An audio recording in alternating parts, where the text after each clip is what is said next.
Good morning, Ms. Montgomery. So we're going to begin by my asking you, Attorney Garrity, have you reviewed the complaint with Ms. Montgomery? And did you discuss with her the maximum penalties for the charge? I did. And does she wish to enter a plea at this time? All right. Ms. Montgomery, you reviewed the complaint with your counsel? And you understand the maximum penalty for this charge? And you wish to enter a plea of not guilty at this time, is that correct? All right. The clerk will enter a plea of not guilty on this charge. What we're going to do now, Ms. Montgomery, is I'm going to take up the issue of bail. I'm going to hear from the state first, and then I'll hear from you and your counsel. You may be seated. Attorney O'Neill?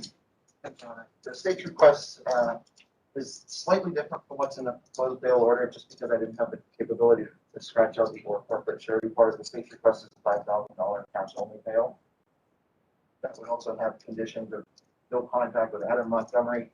If the defendant is released, that she live at a specific address, of which I'm not aware, which is one of the issues I intend to raise, that she not travel outside of New Hampshire, that she not possess a firearm or other weapon that's delineated there, that she not consume an excessive amount of alcohol or use any narcotic or controlled substance, that she sign a waiver of extradition, and that if she is released, that she check in daily in person at the Manchester Police Department.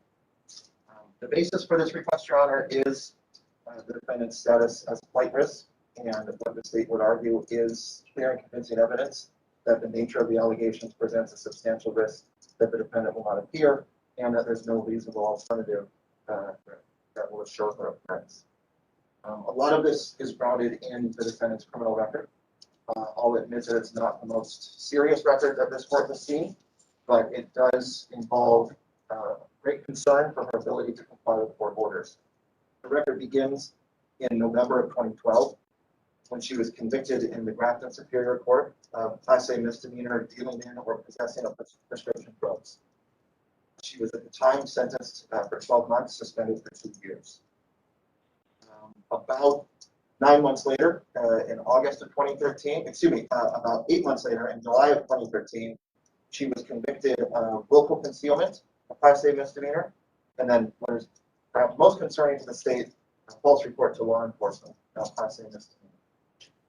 Those appear to have triggered a violation of her probation on the Grafton Superior case, which resulted in 63 days credit for time served, and an order that basically she successfully completed a 28-day residential treatment program.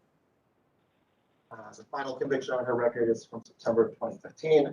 It's a Class A misdemeanor theft by misapplication, where there was a deferred sentence that it appears she successfully completed, and the sentence was subsequently completed. The concern for the defendant's inability to comply with court orders, which would contribute directly to her status as flight risk, comes from that false report to law enforcement, which was made at the time when really the potential consequence was the Class A misdemeanor penalty on that charge of 12 months in the house, and the 1 year suspended for 2 years that she had in the Grafton Superior case. That was, therefore, a case where basically the consequences were 2 years. Today, she's facing what is the most serious charge she's ever faced, a Class A felony, where the potential charge is, the potential maximum penalty is obviously 7.5 to 15 years in state prison. If the defendant was unable to comply with the conditions of her suspended sentence, if she committed the crime of false report to law enforcement, then the potential penalty would be much smaller. The state would argue that that is clear evidence of her flight risk, which would also be an inability to comply with the court's order to return for future court dates. Further raising concern as to her status of flight risk is the fact that because of this charge, the defendant will lose where she's living basically. She was arrested last night at Fitz, at Families in Transition here in Manchester. I wasn't present, but from what I have been informed by police and what I've been informed by Attorney Garrity, there was some conversation from staff and or administration there that this charge may cause her to lose her placement in that facility. That would weaken her ties to the city, weaken her ties to New Hampshire, and further add her status as flight risk. What I'd also argue is, going back to something I said previously about this being the biggest charge the defendant has ever faced, the most severe consequences she's ever faced. The believe it's appropriate for the court to consider the strength of the case. If the court is going to impose a cash bail that may potentially result in the defendant's pretrial detention, the court needs to consider the nature of the allegations. What I would suggest to the court is, based on what the court has read in the affidavit, based on the charge itself, this is a strong case. This isn't a case where the defendant may think she can count on witnesses disappearing or changing their stories or some sort of impeachment tactics by her counsel. This is basically a white-collar case where the evidence is documented. The witnesses are state employees who will be relating statements made by the defendant herself or the lack of statements made by the defendant herself. So not only is she facing the most severe potential consequence she's ever faced, but it is a strong case, which further contributes to her status as a flight risk, and again, would be in those nature of the allegations that the court is, it's appropriate for the court to consider at this time. So for those reasons, the state argues that the $5,000 cash bail. What is the status of her children at this point? Currently, I believe that they're with the mother. I believe DCYF was notified last night. Right, for the individuals that are joining us on WebEx, please make sure your line is muted. Please mute your line. Thank you. I'm sorry, go ahead. I believe DCYF was notified after the arrest last night, but that's as much as I'm aware of. That, of course, is to the 3 children whose location is known. Thank you. Garrity? In terms of the conditions laid out by the state, we're in agreement with those. The disagreement we have is with respect to cash bail. We're asking the court to release her on personal recognizance bail. To address the risk of flight, I would suggest to the court that's extremely minimal. Ms. Montgomery has lived in New Hampshire since she was 9 years old. She's currently 31 years old. She went to West High School, left high school in her senior year, got her GED in 2009. Her mother lives at 258 Dubuque Street in Manchester. She has an aunt that lives in Manchester. Her grandmother and uncle live in New Hampshire. Hey, Victor, did you see that thing I just sent you guys? Okay, thanks, Please, Victor. please mute your line if you're on the WebEx. I'm sorry, go ahead, Attorney Garrity. She has one brother that lives in Texas, but basically the majority of her family live in New Hampshire. She has 3 young children. They are 4 years old, 2 years old, and 1 year old. She was residing with them at 177 Lake Ave and at the Families in Transition location. She had been residing there since July of 2021. They are now in the custody of her mother. I've spoken with her mother, Christina Lubin, who's told me this morning that if Kayla was released, that Kayla could come and live with her at 258 Dubuque Street. She's resided at that location for about 14 years. Attorney Garrity, just so that I understand, she was living at Families in Transition with the children since July of 2021, and the children are now With the mother. okay. But custody hasn't changed. It has not changed. And it's my understanding that to reside at Families in Transition, she has to have the children with her. That's a little I know about that location. But she was also working. She worked full-time at Morgan Records Management. That's located on Frontage Road in Manchester. She had worked there since September 2021. That was a full-time job. She was working 6 a.m. to 2 p.m. Prior to that, she worked at Project Flagging in Hooksett. Prior to that, my understanding, she worked at Dunkin' Donuts in Manchester. So she has a history of employment. She has a close relationship with her children, and she's got significant ties to the area and has a place to reside.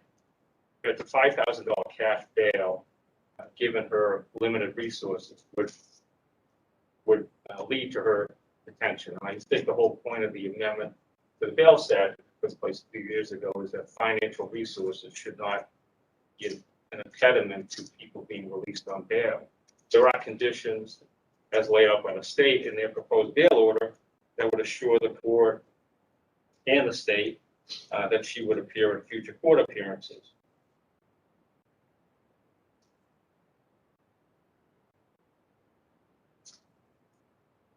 And just with respect to her compliance with court orders and bail conditions and the prior record, I know the state talks about the events that took place in Grafton County. She was about 21 or 22 years old at that time. She didn't have her children at that time. The last conviction, and what the state didn't tell you, is that that conviction took place in 2015. That was a deferred sentence that, as I'm sure the court knows, requires that she come back to court and show compliance. She did so in 2016. That conviction also required that she undergo a LADAC evaluation, at least from what I can see from the record, that she comply with a LADAC evaluation and comply with any recommendations. From the record, in September of 2016, she was able to show the court she was in compliance and the case was closed. Since that time, she's had no prior interaction with the criminal justice system. All of that took place when she was approximately 25 years old.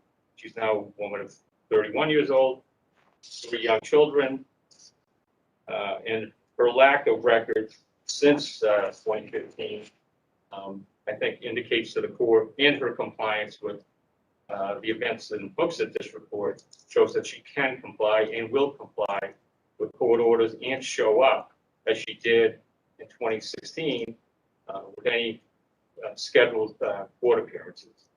So I would ask the court to release her on personal recognizance with the conditions laid out by the state, with the condition that she reside with her mother at 258 Dubuque Street. That's on the first floor, in Manchester. Thank you. And there's also no objection. You understand the state's request is that she check in daily with the Manchester Police Department. Yes, no objection to that. Okay. If I Attorney- could, the Yes. state would be opposed to her living with her mother. This is due to the circumstances of her arrest last night. The state's position would be that defendant living with her mother wouldn't be conducive to her compliance with court orders and coming to court. Basically, as she was arrested last night, her mother said words to her to the effect of, "Don't talk to the police." Which doesn't seem to be conducive to somebody who's trying to stay on the straight and narrow and come back to court. Attorney, just a second, Attorney Garrity. Attorney O'Neill, I mean, you don't disagree that she's charged with 1 count of welfare fraud. She has a misdemeanor criminal history. It's somewhat unusual to ask for this kind of cash bail for somebody charged with 1 count of welfare fraud. You don't disagree with that, do you? I don't disagree, Your Honor. What I would say is this is an unusual case. I'm not aware personally of other cases of welfare fraud where somebody was collecting welfare for about 1.5 years for a child who is now released. Thank you. Attorney Garrity? In terms of what the mother allegedly said, obviously, I'm not in possession of any reports dealing with that issue. I can tell the court that the state did make me aware of that allegation, but I don't think that indicates in any way that Kayla won't comply with court orders. I think her history, especially the 2015 events, folks that indicate that she will, and has shown that she will follow through. And the statement, if it was made by the mother, is a statement of a concerned parent.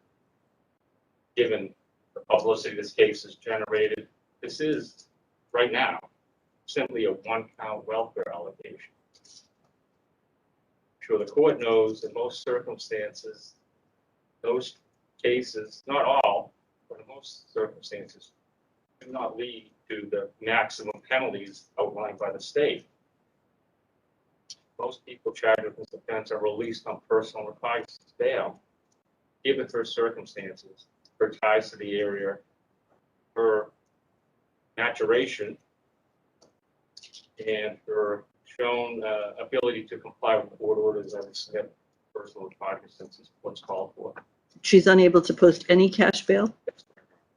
When I asked her mother in terms of ability of the family to post bail, the mother told me she had to contact a friend to borrow the $40 for the bail. Thank you. All right, anything further from you, Attorney O'Neill? No. All right, the court's going to take this under advisement. Thank you.